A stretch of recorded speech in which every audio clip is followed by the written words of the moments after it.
कि ऐसे ये जो ट्रक वाले हैं वो कैसे इनको ले जा पा रहे हैं, इनसे वसूली की खबरें आती हैं कि ये कैसे अगर पुलिस के पास कर जाते हैं।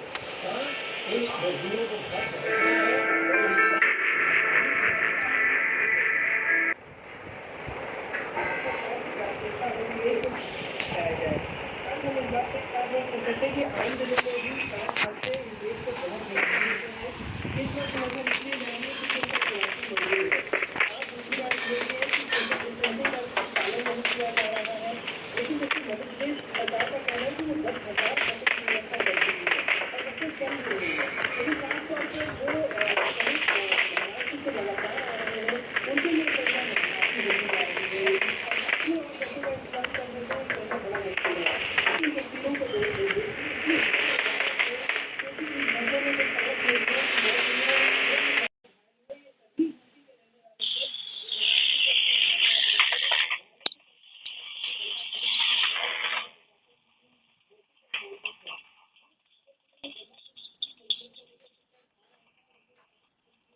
जिस तरह से त्वरित कार्रवाई करनी चाहिए वो नहीं करता है। कुछ ले रहा है जो है वो घर से सड़क पर निकले निश्चित रूप से दुख और तकलीफ का कारण है। भारत सरकार के गृह मंत्रालय ने माननीय अमित शाह जी भी ट्वीट करके सब राज्यों से रिक्वेस्ट भी किया है, बात भी की है कि यथासंभव सबको रोकने का प्रयास करें। हमने चलाने की रेल के माध्यम से अपने स्थान पर जहाँ जाना चाहें उसकी व्यवस्था करनी चाहिए।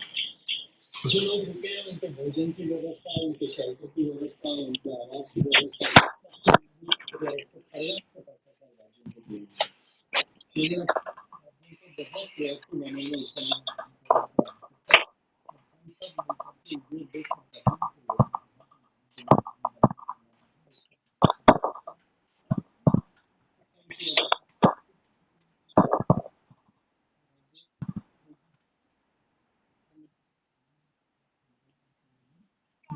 से प्लेन राज्य ऐसा नहीं कर रहे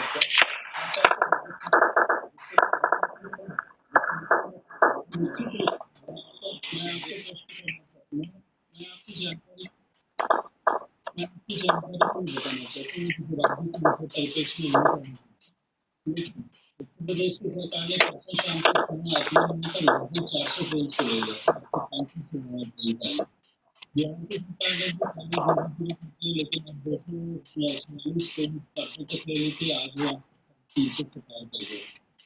लेकिन वही पता है राजस्थान में कुल मिलाकर से 16 ट्रेन थी। महाराष्ट्र की सरकार ने 400 अनुमति दी।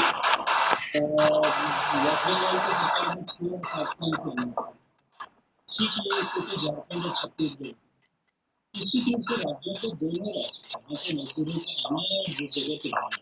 आज मेरे यहाँ जोधपुर मेरे लोकसभा क्षेत्र में मेरे संसदीय क्षेत्र में कम से कम 2000 से ज्यादा लोग जो है वो बंगाल के और 4000 से ज्यादा लोग दोनों राज्य जो है अपने यहाँ से तुरंत तैयार करके उनके घर भेजा जा सकता है। लेकिन वो उनकी आपस में नहीं बन पा रही है, उनकी के अभाव में जो है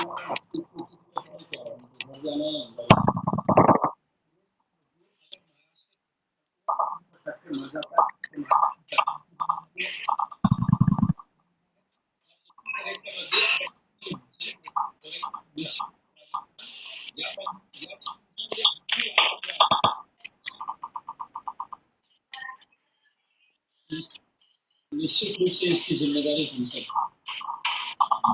सबकी जिम्मेदारी है। जो भी स्टेक होल्डर हैं, मैं मानता हूँ कि मीडिया के ऊपर भी उसमें उतनी ही जिम्मेदारी जो इस तरह के पैनिक को फैलाने के लिए जो है वो इस तरह की न्यूज को दिखा रहे हैं। मुझे लगता है कि हमको इस तरह सबको मिलकर के उनको पैसिफाई करने की वो अपनी जगह पर रुके इस तरह के संदेश को नीचे डिसमिनेट करने की आवश्यकता है। ये चीज और आगे ना हो, मजदूर वापस अपनी जगह पर लौटने को तैयार हो, उनको रोजगार की दिशा में, उनको काम वापस शुरू होने की दिशा में कुछ उम्मीद की किरण दिखाई दे। आत्मनिर्भर भारत के इस प्लान में आपके मंत्रालय के पास आगे का रोडमैप क्या है? जनशक्ति मंत्रालय देखिए ऐसा आत्मनिर्भर भारत में जिस तरह से मछली तबके को, कृषि क्षेत्र को, मजदूरों को, गरीबों को सबको अटल घोषित पैकेज में सारे स्टेक होल्डर्स को वापस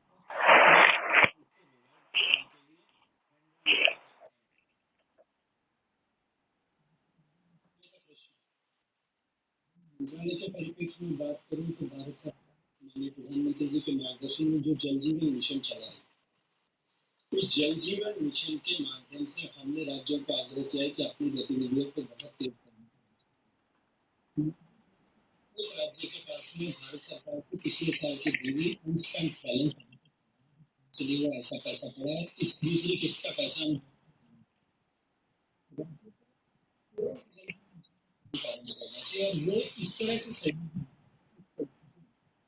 जब प्रत्येक पानी के लिए इंफ्रास्ट्रक्चर क्रिएट करते हैं, ट्रेंचेस होती हैं, पाइप ले डाउन होते हैं, टंकी बनती है, सीमेंट का उपयोग होता है, सरिये का उपयोग होता है, पाइप का उपयोग होता है, प्लम्बर को काम मिलता है, मजदूर को ट्रेंच खोलने के लिए काम मिलता है, नल को जोड़ने वाले को काम मिलता है, हर एक व्यक्ति को उसमें कुछ न कुछ काम मिलता है। एक बड़े पैमाने पर एक्टिविटी प्रारंभ की जा सकती है, हर गाँव में प्रारंभ की जा सकती है। जल जीवन मिशन रोजगार का एक बहुत बड़ा प्रदाता हो सकता है। हमने राज्यों से पंचायती राज और रूरल डेवलपमेंट मिनिस्ट्री के साथ में मिलकर के हमने एक जो है कॉमन रिक्वेस्ट राज्यों को भेजी है और उनसे आग्रह किया है कि आप नरेगा में वाटर रिलेटेड एक्टिविटीज को बहुत तेजी के साथ में प्रारंभ कर सकते हैं। नरेगा की जो है दैनिक मजदूरी की राशि को भी 12% इसमें बढ़ाया गया, 182 रुपये से 202 रुपये और इस तरह से जो है हम लोगों को रोजगार प्रदान कर सकते हैं। हालांकि पिछले दिनों में नरेगा इस लॉकडाउन के पीरियड में नरेगा का के कार्यों में 2.87 करोड़ मानव दिवस सृजित हुए और उनका में काम हुआ और 10,000 करोड़ रुपए का भुगतान जो है 3 दिनों में ही पिछले दिनों में हुआ। तो निश्चित रूप से सरकार इन सारे मुद्दों पर एक साथ केंद्र सरकार काम कर रही है, लेकिन प्रभावी ढंग से हम सबको मिलकर के राज्यों को और केंद्र को सरकार की भावना के साथ में मिलकर के इसमें और अधिक काम करने की आवश्यकता है। शेखावत जी, गंगा के किनारे हार्बर प्रोडक्ट्स के लिए कॉरिडोर बनाने का एक प्लान सामने आया, इसको लेकर आपसे कुछ चीजें जाननी बाकी है, लेकिन हमारे साथ इस समय केंद्रीय कृषि मंत्री नरेंद्र सिंह तोमर जी आ रहे हैं। स्वागत है तोमर जी आपका। आप सुन रहे होंगे गजेंद्र सिंह शेखावत से हमारी बातचीत। मैं पहला सवाल आपसे जो किसानों के मामले में पूछना चाहता हूँ, तो विपक्ष के आरोप से जुड़ा, जिसमें कांग्रेस पार्टी ने कल एक बड़ा आरोप सरकार पर लगाया। उन्होंने कहा कि रबी फसलों की कीमत ठीक से नहीं मिली, किसानों को 30,000 करोड़ से ज्यादा का नुकसान हुआ, के नाम पर सरकार ने नहीं दी बल्कि राहत पैकेज का झुंझुना दिया। आप क्या कहिएगा?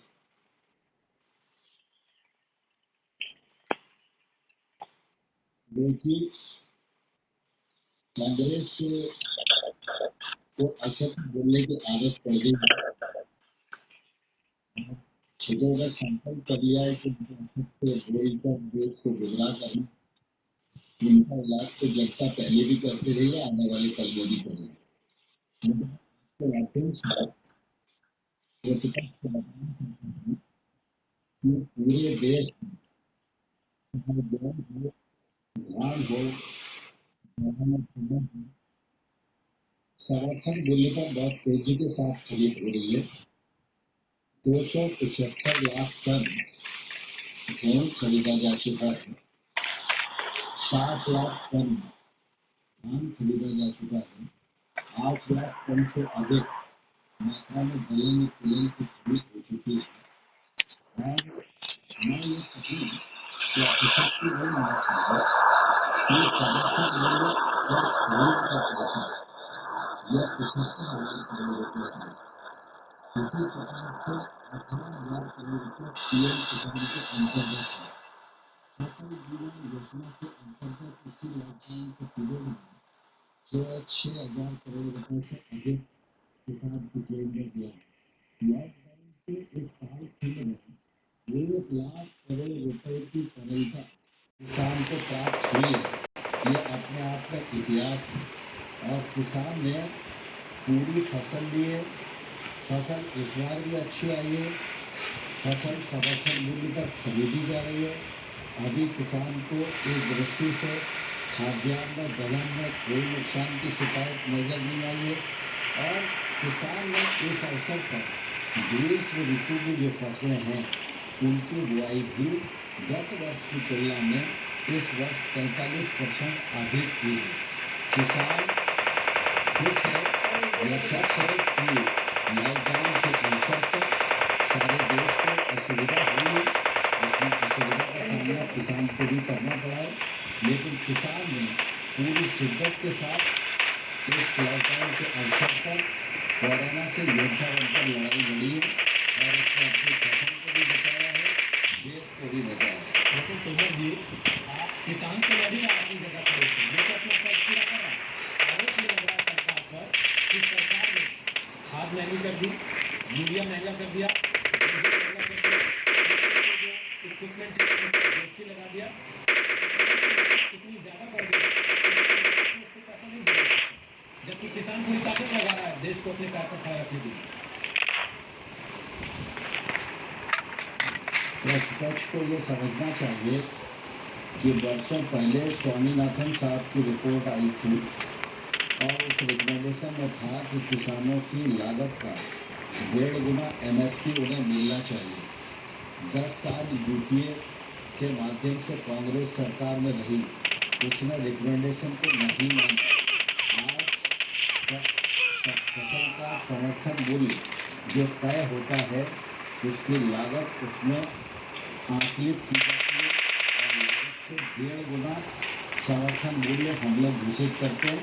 उसी समर्थन मूल्य पर हम खरीद रहे हैं। जहाँ तक किसान को मदद का सवाल है, भारतीय जनता पार्टी की सरकार, प्रधानमंत्री नरेंद्र मोदी जी किसानों के लिए पूरी ताकत के साथ, प्रतिबद्धता के साथ खड़े हुए। किसान को कोई नुकसान नहीं होने देंगे।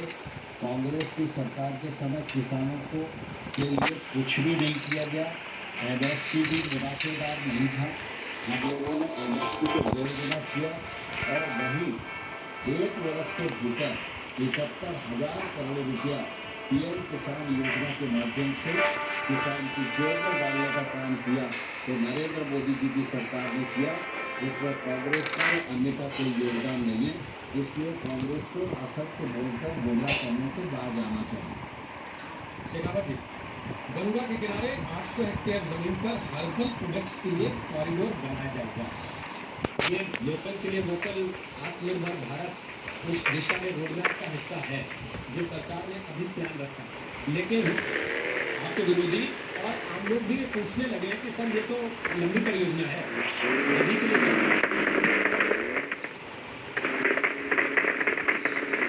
देखिए, जब ऐसे एक समय में हम काम करते हैं तो हमको जो है दूरगामी लक्ष्य लेकर के तुरंत सहायता के लिए जो कुछ आवश्यक था प्रधानमंत्री गरीब कल्याण योजना के माध्यम से दिया गया, लेकिन दूरगामी लक्ष्य के साथ में ये भारत को आत्मनिर्भर बनाने के लिए सारी संभावनाओं को तलाश करके उन संभावनाओं का उपयोग किस तरह से किया जा सकता है, किस तरह से नए एवेन्यूज क्रिएट किए जा सकते हैं, नए आयाम खड़े किए जा सकते हैं, इस दृष्टिकोण से पैकेज का निर्माण किया गया।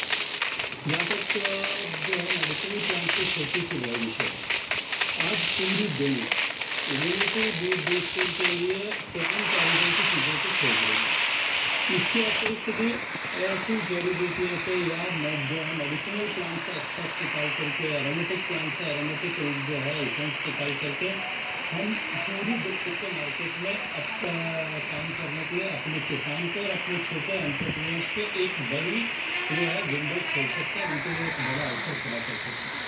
इस दृष्टिकोण से देश में 4,000 करोड़ रुपए का निवेश इस पैकेज के द्वारा इसके लिए घोषित किया गया कि हम देश में मेडिसिनल और एरोमेटिक प्लांट्स की खेती कर सकें और किसानों के लिए आय का एक नया आजीविका का एक नया साधन खोल सकें।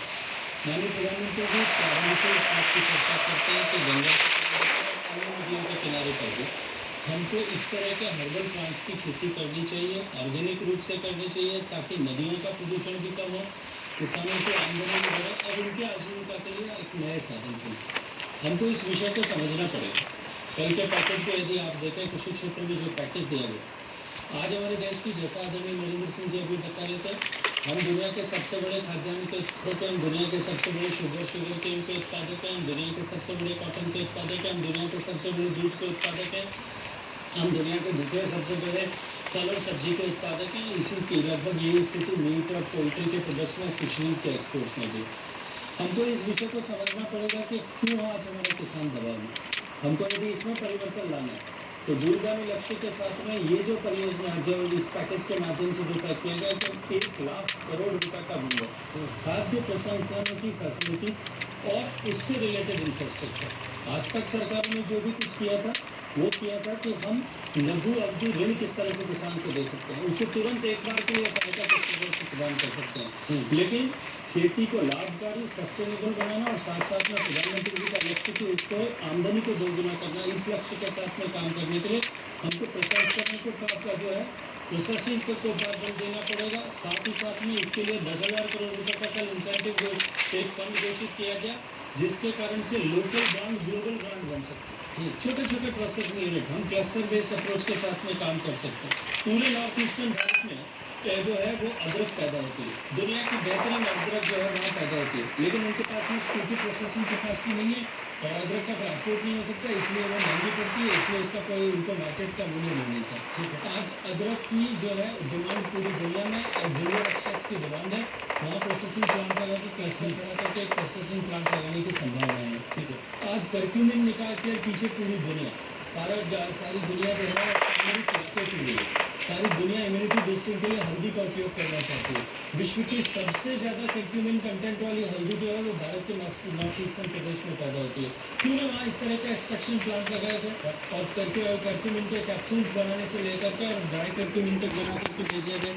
महाराष्ट्र का संतरा हो सकता है, कर्नाटक का सीताफल हो सकता है और इसके अतिरिक्त भी बहुत सारे फल हो सकते हैं जिनके उपज हो सकते हैं, जिनका प्रसंस्करण करके उस ब्रांड को, लोकल ब्रांड को ग्लोबल बनाया जा सकता है। हम पिछले में इस पैकेज को देखेंगे तो शायद नहीं समझ पाए, लेकिन इन सब विषयों को एक साथ होलिस्टिक मैनर में आप रखते हैं, लाइव स्टॉक के लिए, फिशरीज के लिए, बी कीपिंग के लिए, सबके लिए इसमें ये प्लान बहुत अच्छा नजर आता है देखने सुनने में, और लगता है कि इससे बड़ी सारी आने वाले दिनों में बदलाव देखने को मिल सकते हैं अगर ये सही तरीके से इम्प्लीमेंट होता है। लेकिन अभी राहुल गांधी की प्रेस कॉन्फ्रेंस चल रही है जिस समय मैं आपसे बात कर रहा हूँ, उन्होंने कहा है कि पैकेज जो है वो लोन की फॉर्म में नहीं होना चाहिए, जरूरतमंद के हाथ में पैसा आना चाहिए, सरकार साहूकार की तरफ बढ़ता है। कुछ कहेंगे आप इस पर जाने से पहले? थोड़ा आखिरी पर देखिए,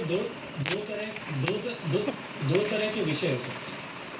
माननीय नरेंद्र मोदी जी की जो है गवर्नेंस फिलोसफी या काम करने का तरीका यह है कि हम लोगों का एम्पावरमेंट करें और एम्पावरमेंट करके उसको अपने पैरों पर खड़ा करें।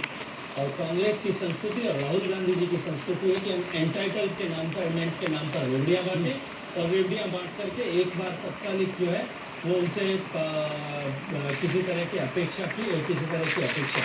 ये एम्पावरमेंट और एंटाइटलमेंट के बीच की लड़ाई है।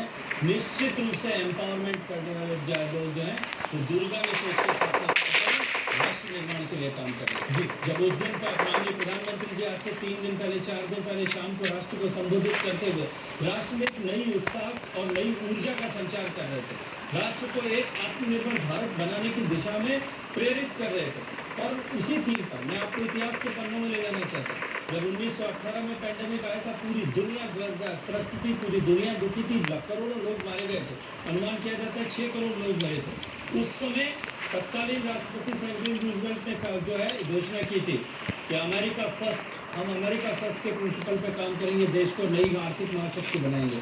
बॉब विल्सन ने उसके बाद में उसको आगे बढ़ाया और उसका परिणाम हुआ कि 20 साल में अमेरिका जो है दुनिया की महाशक्ति बनकर के खड़ा हुआ। चलिए सर, आज भारत के प्रधानमंत्री जब खड़े होकर के ये बात कर रहे थे कि हम देश को आत्मनिर्भर बनाएंगे, उस समय राहुल गांधी जी कह रहे थे आज भारत माता रो रही है। मुझे लगता है भारत माता इसलिए रो रही है कि नरेंद्र मोदी जैसा भारतीय का सपूत जो है वो 70 साल पहले इस देश में आया, जन्मा होता और प्रधानमंत्री बना होता और 55 साल तक ये निकम्मा राज नहीं रहा होता, तो आज देश जो है दुनिया की महाशक्ति के रूप में खड़ा होता है। हम उस रास्ते पर चल पड़े और निश्चित रूप से देश जो है देशवासियों के सहयोग से आत्मनिर्भर भारत सरकार ने ये प्लान आगे रखा है आत्मनिर्भर भारत का, आपदा में अवसर तलाशने का। वो सोच जमीनी हकीकत के तौर पर आगे बढ़ पाएगी। बहुत बहुत धन्यवाद आप दोनों मंत्रियों का ई एजेंडा आज तक का हिस्सा बनने के लिए और आत्मनिर्भर भारत का रोड मैप देश के साथ शेयर करने के लिए। एक छोटा सा ब्रेक हम यहाँ पर लेंगे, लेकिन देश दुनिया की खबरों में आप देखते रहिए।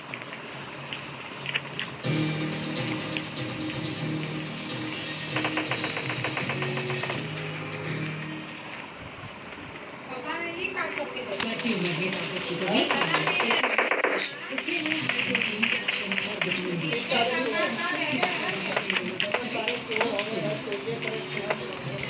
Ensure regain strength within weeks.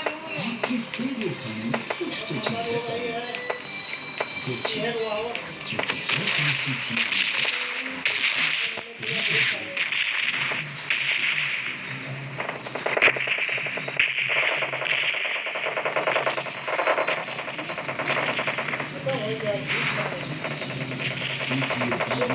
सिर्फ डिज्नी प्लस हॉटस्टार की लगेगा।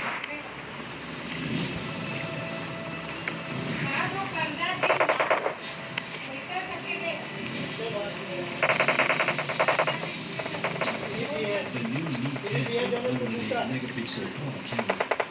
Pre-order now for exciting offers. Show अरे राजेश, कैसे हैं? यहाँ से गुजर रहा था, सोचा आपसे मिल लूं। बैठो। वाह प्रसाद, हम दोनों ने एक साथ शुरू किया था, लेकिन आपने तो बहुत तरक्की कर ली। दो पहियों में आगे सफलता इनके पास। एक पहिया है अपनी मेहनत और दूसरा है बैंक की सहायता। बैंक की सहायता। बैंक करीब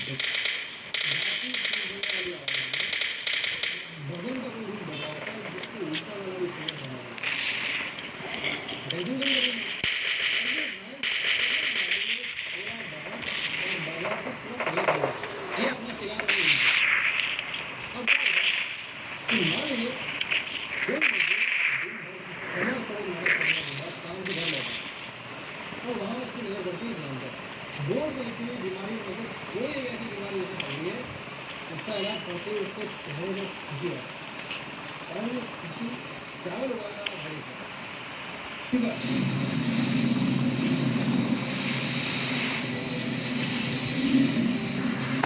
चीन के वुहान में नहीं चल रहा था कोरोना का संकट।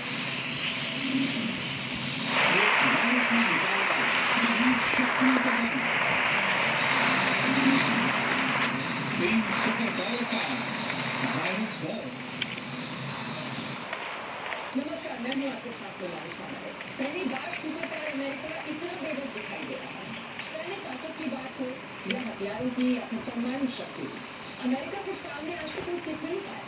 जिस महाशक्ति मुल्क की तरफ कोई आंख उठाकर देखने की भी हिमाकत नहीं कर पाता, आज वो एक वायरस की वजह से बर्बादी की कगार पर खड़ा है।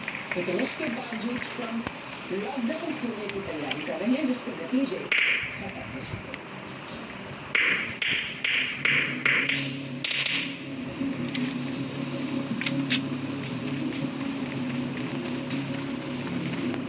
कोरोना से भारत सुपर पावर।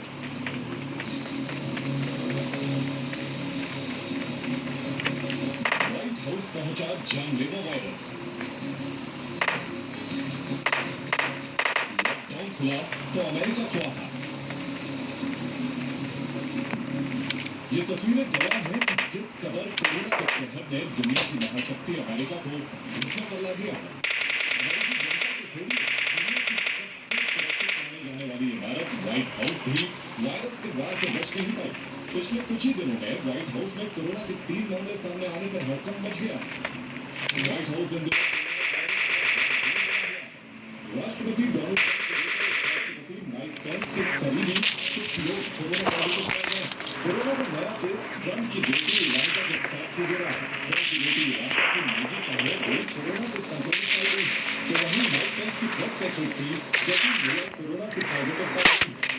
अमेरिका के राष्ट्रपति डोनाल्ड ट्रंप के सहकार की पत्नी नहीं है, जबकि कुछ दिनों पहले व्हाइट हाउस में तैनात अमेरिकी नौसेना से जुड़ा एक अधिकारी कोरोना वायरस पॉजिटिव पाया जा चुका है। इसके साथ ही व्हाइट हाउस में कोरोना से संक्रमित मरीजों की संख्या 3 हो गई है। कोरोना वायरस से व्हाइट हाउस में दस्तक के बाद आप अंदाजा लगा सकते हैं कि ये खतरा राष्ट्रपति ट्रंप के कितने करीब पहुंच गया है। उपराष्ट्रपति माइक पेंस भी खुद को क्वारंटीन कर चुके हैं। ये वही माइक पेंस हैं जो राष्ट्रपति ट्रंप के हर अहम फैसले में उनके साथ नजर आते हैं। वहीं राष्ट्रपति के एक करीबी ने बयान दिया कि उन्हें काम पर जाने में डर लग रहा है। मौजूदा स्थिति को देखते हुए कोरोना से लड़ने वाली टास्क फोर्स के 3 टॉप एक्सपर्ट्स को भी क्वारंटीन करना पड़ा है। इन सब खतरों के बावजूद ट्रंप इस बात का दबाव बना रहे हैं कि जल्द से जल्द लॉकडाउन को खोल दिया जाए ताकि इकोनॉमी को फिर से रफ्तार मिल सके। हालांकि ये फैसला कितना घातक साबित हो सकता है ये अमेरिका ही नहीं बल्कि पूरी दुनिया अच्छी तरह जानती है, क्योंकि इस तरह से कोरोना के मामलों में बढ़ोतरी आ सकती है। ट्रंप ने सोमवार को एक ट्वीट किया था, इसमें उन्होंने कहा था, कोरोना मामलों से संक्रमित लोगों की संख्या में अब कमी देखी जा रही है। बहुत तेजी से सुधार देखा जा रहा है। हमारी कोशिशों की सभी ने बहुत प्रशंसा की। We will defeat this horrible enemy. We will revive our economy. And we will change. That's a phrase you're going to hear a lot because that's what's going to happen. America में अब तक 13,69,000 से ज्यादा लोग corona से संक्रमित हो चुके हैं, जबकि 82,000 से ज्यादा लोगों की मौत इस खतरनाक वायरस से हो चुकी है। ऐसे में दुनिया में मरने वाले लोगों में हर तीसरा व्यक्ति अमेरिका का है। ऐसे में अमेरिका लॉकडाउन खोलने के खतरे को उठाता है तो अगस्त तक कोरोना से मरने वालों की संख्या 35,000 तक पहुंच सकती है। इन तमाम हालातों को देखते हुए अमेरिका में अगर लॉकडाउन खोलने की कोशिश की गई तो न जाने कितने इंसानों की लाशों का ढेर लग जाएगा। फिर ना तो उनके लिए ताबूत मिलेंगे और न ही मुर्दों को दफनाने के लिए जमीन। ऐसे में राष्ट्रपति ट्रंप को ऐसा कोई कदम नहीं उठाना चाहिए जिससे अमेरिका कोरोना के फैलाए हुए जाल में फंसकर बर्बाद हो।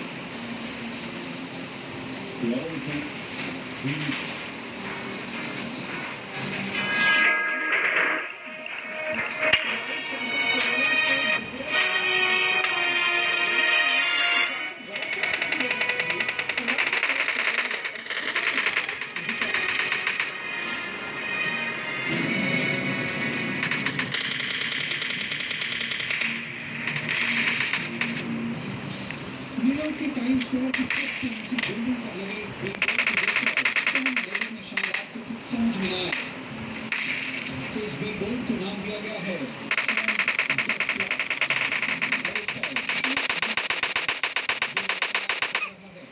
इस संख्या का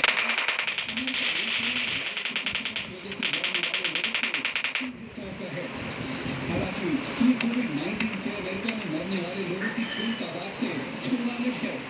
दरअसल इस डेथ क्लॉक के जरिए बताने की कोशिश की जा रही है कि अगर ट्रंप ने लापरवाही नहीं की होती तो इतने लोगों की जान बचाई जा सकती थी। कमाल ये है कि